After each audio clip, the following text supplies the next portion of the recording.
কেন পারবে না সেটা আমি বুঝতে পারছি না। ওর ওপর আমার কেমন যেন একটা অধিকার জন্মে গেছে।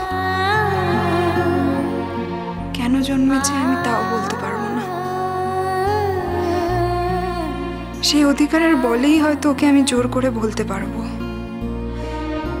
দরকার হলে তুমি আমাকে তোমার কাছে রেখে দাও সারা জীবন, কিন্তু অন্য কারোর কাছে দিয়ে দিও না।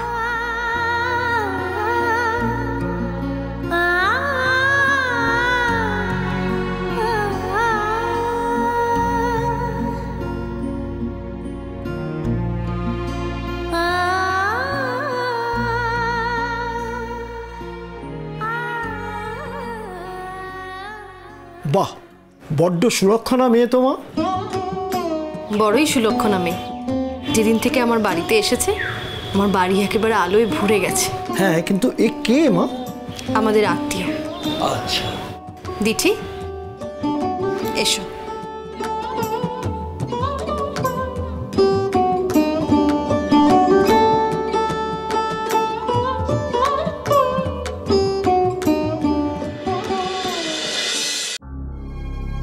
তোমাদের ফোন লিস্ট থেকে তোমাদের কথোপকথন পাওয়া গেছে।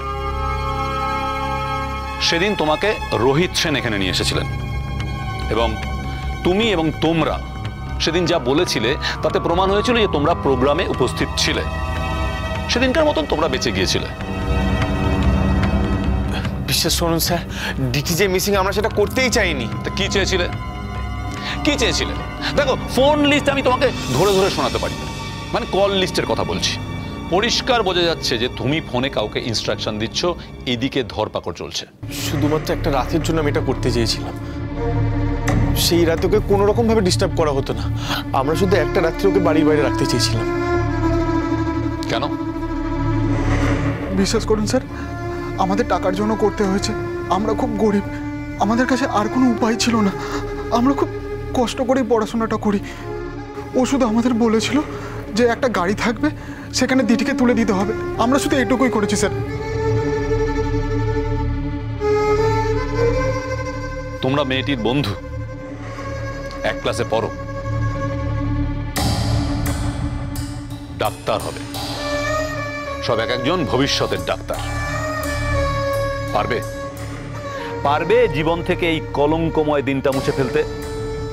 স্যার স্যার বিশ্বাস করুন, ডিটির কোনো ক্ষতি হোক আমরা কেউ চাই না। তুমিই তো সবচেয়ে বড় ক্ষতি করেছো দিদি। তুমি তাকে ওখানে পাঠিয়ে দিয়েছো, তারপর এখানকার সমস্ত খবর জানিয়েছো। স্যার অ্যাকচুয়ালি আমরা সবাই ভয় পেয়ে গেছিলাম, ভেবেছিলাম ধরা পড়ে যাব। তাই একজনকে বলেছিলাম 2 দিনের জন্য অন্য কোথাও নিয়ে যেতে। একজনটাকে? একজন, তার সাথে খুব অদ্ভুতভাবে আমাদের যোগাযোগ হয়েছিল। লজ্জা করে না? তুমি একটা ভদ্র বাড়ির ছেলে, ওরকম দেবতুল্য মামা তোমার, এই তোমার অ্যাসোসিয়েশন, তুমি এতটা নিচে নামতে পারলে? ছি ছি ছি ছি ছি। আসলে অনেক রকম ভাবে আমাকে অপমান করেছে। আমার মামুকে আমার থেকে ছিনিয়ে নিয়েছে। দেখো, এসব ছেলে মানুষই কথা বলে এখানে কোনো লাভ নেই। তুমি জানো এর পরিণতি কি হতে পারে? আপনারা যেভাবে হোক দিদিকে প্লিজ খুঁজে বার করুন। আমি অনুতপ্ত স্যার। এতদিনে অনুতপ্ত? ডেকে আনার পর এতদিন অনুতপ্ত ছিল না? বিশ্বাস করুন, আমি পাগলের মতো দিদিকে খুঁজেছি।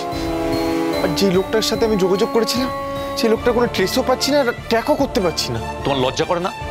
একটা অল্প চেনা লোককে যে এই ধরনের ক্রাইমের সঙ্গে যুক্ত, তার হাতে তুমি তোমার বন্ধু সেই মেয়েটাকে তুলে দিলে। আমি বলেছিলাম 1 দিন 2 দিনের জন্য, তারপর ওকে বাড়ি ফিরিয়ে দিতে। তুমি কি মনে করলে যে লোকটা মেয়ে পাচারকারী দলের সঙ্গে যুক্ত সে লোকটা এমনি এমনি মেয়েটাকে বাড়ি ফিরিয়ে দেবে? ওরকম একটা মেয়েকে চোখের সামনে পেয়ে ওর টাকার লোভটা সামলাতে পারবে? ওকে পাচার করে তো অনেক টাকা কামাবে। সেই জন্য সেই দিন থেকে আজ অব্দি আমি কলেজেই আসিনি, পাগলের মতন এদিক ওদিক ওকে খুঁজছি। তুমি কি সর্বশক্তিমান যে এদিক ওদিক ওকে পাগলের মতন খুঁজছো?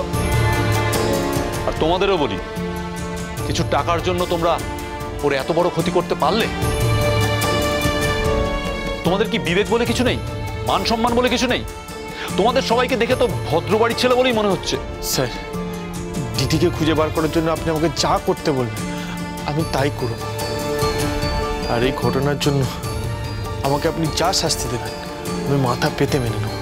শোনো, তুমি রোহিত সেনের ভাগ্নে, তা না হলে যে তোমার আজ কি দশা করতাম আমি সেটা তুমি কল্পনাও করতে পারবে না। এখনো যে মেয়েটার ক্ষতি হয়ে গেলে তোমার দশাটা যে ভালো থাকবে সেটা ভাবারও কোনো কারণ নেই। আমি চাই না স্যার, আমি চাই না ওর কোনো ক্ষতি হোক। নাম ফোন নাম্বারগুলো আগে দাও। স্যার ও অনেকবার ফোন করছি স্যার, কোনো ট্রেস পাচ্ছি না। তবে এইটুকু জানি যে কোন একটা গাড়ি করে ওকে বর্ডারের কাছে পাঠিয়েছিল। চ্যাংড়ামো হচ্ছে? আমাদের স্টেটটা কি ছোট? একটা বর্ডারের কাছে পাঠিয়েছিল, তা কোন বর্ডারের কাছে পাঠিয়েছিল? আমরা কোথায় খুঁজবো আন্দাজে? স্যার এইটুকুই বলেছিল, তারপর আমার সাথে আর কোনো কথা হয়নি। কোথায় পাঠিয়েছে, কি করেছে কিচ্ছু জানি না। আচ্ছা ঠিক আছে, কোন রিসোর্টে গিয়েছিল? SP resort sir. সেখানেই গাড়িটা গেছিল তো? হ্যাঁ স্যার, সেখান থেকেই ওকে গাড়িতে তুলে দেওয়া হয়। ওই রিসোর্টে তো কোনো লোকজন থাকে না, এই সব কাজকর্মই বোধহয় হয়। ওই রিসোর্টে যারা থাকে তারা নিশ্চয়ই জানবে কোন গাড়ি গিয়েছিল, কে এসেছিল। আমি ওদেরও জিজ্ঞাসা করেছি স্যার, কিন্তু ওরা কেউ গাড়ি নাম্বার লিখে রাখেনি, কিছু বলতেও পারেনি। বাহ, একটা গাড়ি একটা মেয়েকে ভেতরে ঢুকিয়ে নিয়ে গেল, কেউ কিচ্ছু জানে না? গেট কিপারকে কি বলেছিল সেটা তো আমি জানি না স্যার, কিন্তু তার কয়েক মিনিটের মধ্যে ওকে নিয়ে চলে গেছিল। ঠিক আছে, ওটা আমি বুঝে নেব, কিন্তু কাল তোমাকে আমাদের সঙ্গে যেতে হবে। যেখানে যেতে বলবেন আমি সেখানে যাব স্যার, যেভাবে হোক টিটিকে ফিরিয়ে আনতেই হবে। আর আমার মামু যদি এই ঘটনা জানতে পারে, আমার মুখের দিকে জীবনে আর তাকাবে না। তোমার মতো কুলাঙ্গার ছেলের মুখ না দেখাই উচিত, আর তোমার বাবা মাকেও আমরা এই ঘটনাটা জানাবো। না স্যার, না স্যার, দোয়াই স্যার, প্লিজ মা বাবাকে বলবেন না স্যার, প্লিজ। আর হবে না স্যার, এবারের মতো মাফ করে দিন স্যার, প্লিজ। তুমি কি মনে করো তুমি যে কাজটা করেছো সেটা মাফ করার যোগ্য? না স্যার, আমি সেটা মনে করি না, একদমই মনে করি না। আপনাদের যা শাস্তি দেওয়ার আমাকে দিন স্যার। দিঠি তোমার কি ক্ষতি করেছিল তুমি যে ওর এত বড় একটা ক্ষতি করতে চাইলে? সত্যি কথা বলতে কি, দিদি আমার কোনোদিনও কোনো ক্ষতি করেনি।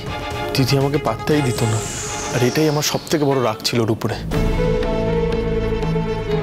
আমাকে কখনো কোনো মেয়ে পাত্তা দেবে না এটা আমি ভাবতেই পারতাম না।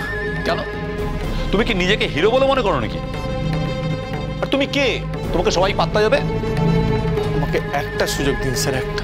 কিসের সুযোগ? হয়তো এই কথাটা বলা আমার উচিত হচ্ছে না, কিন্তু স্যার আমার সব নষ্ট হয়ে যাবে স্যার, লেখাপড়া, ক্যারিয়ার, সব কিছু। তোমার মতো ছেলে তো ডাক্তার হওয়ার কোনো অধিকারই নেই। ডাক্তারি করতে গিয়ে তো তুমি মেয়ে পাচার করবে। আমি প্রমিস করছি স্যার, এরকম কিছু করবো না। তোমাদের মতো ছেলেদের প্রমিসের কোনো দাম আছে? তোমরা এখন কেউ বাড়ি যেতে পারবে না, তোমাদের সব কটাকে থানায় চালান করবো। না স্যার, না স্যার, আমার মা মরে যাবে স্যার, প্লিজ স্যার এটা করবেন না। কাজটা করার সময় মায়ের কথা মনে ছিল না? আর জীবনে কখনো করবো না স্যার, বিশ্বাস করুন আমাকে। দিদিকে খোঁজার ব্যাপারে সব থেকে বেশি হেল্প আমি করব, আমি যা জানি সব কিছু বলে দেবো। ওই রকম একটা মেয়ে পাচারকারী লোকের সঙ্গে তোমার আলাপ হলো কি করে? সোশ্যাল সাইটে স্যার, তারপরে ফোনে কথা হয়।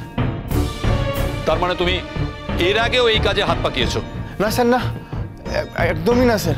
আমাকে দেখে, আমার ফ্যামিলি স্ট্যাটাস দেখে, লেখা পড়াশোনা দেখে আপনার মনে আমি এরকম করতে পারি? তাহলে এর সঙ্গে কথা হলো কেন? জাস্ট কথা বলে একটু থ্রিলিং মনে হয়েছিল। কি বলেছিল তোমাকে? বলেছিল তোমার কলেজে তো অনেক মেয়ে আছে, সেসব মেয়েরা যদি আসতে চায় তাহলে তুমি প্রচুর টাকা পাবে। স্যার এসব কথা আমি কান দিয়ে শুনেই নি স্যার। সেই জন্য তোমার সব থেকে পরিচিত তোমার মামার সঙ্গে যাদের সম্পর্ক, সেই বাড়ির মেয়েটাকেই তুমি ওই লোকটার হাতে তুলে দিলে? আমি দিদিকে এ নিয়েও ফিরিয়ে আনতে চাইছি স্যার। আমি দিদির সামনে সব দোষ স্বীকার করে নেব। দিদি যদি আমাকে ক্ষমা করে তাহলে তো ভালো, আর যদি ও ক্ষমা না করে আমাকে যা শাস্তি দিতেছে আমি সব মাথা পেতে মেনে নেব। দিদি তোমাকে কি শাস্তি দেবে? তার আগে আমরা তোমাকে শাস্তি দেবো। সত্যি তো আমার শাস্তি পাওয়ারই কথা। আমি যে অন্যায় করেছি তার কোনো তুলনা নেই। তবু স্যার আমার মা বাবার কথা ভেবে, আমার মামুর কথা ভেবে, আমার ক্যারিয়ারের কথা ভেবে যদি একটু আমার জন্য আপনারা সদয় হন। তোমাদের উপর সদয় হতে পারছি না। তোমরা যা যা জানো সত্যি যদি সেটা বলো তোমরা, আর সত্যি যদি মেয়েটাকে খুঁজে বার করার ব্যাপারে কোনো সহায়তা করতে পারো তখন ভেবে দেখবো। আপনাকে আমি যা জানি সব বললাম স্যার। আমার মনে হয় রিসর্টে গেলে কিছু খোঁজ আপনি পেয়ে যাবেন। তাহলে সেই খোঁজটা দিতে এত দেরি করলে কেন? কতদিন হয়ে গেল সে কথা মনে আছে তোমার?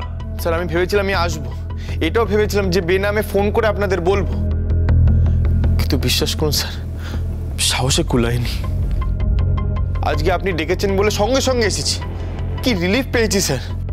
কমিশনার সাহেবকে এই ঘটনাটা বললে কি ভাববেন তিনি তোমার সম্পর্কে ভাবতে পেরেছো?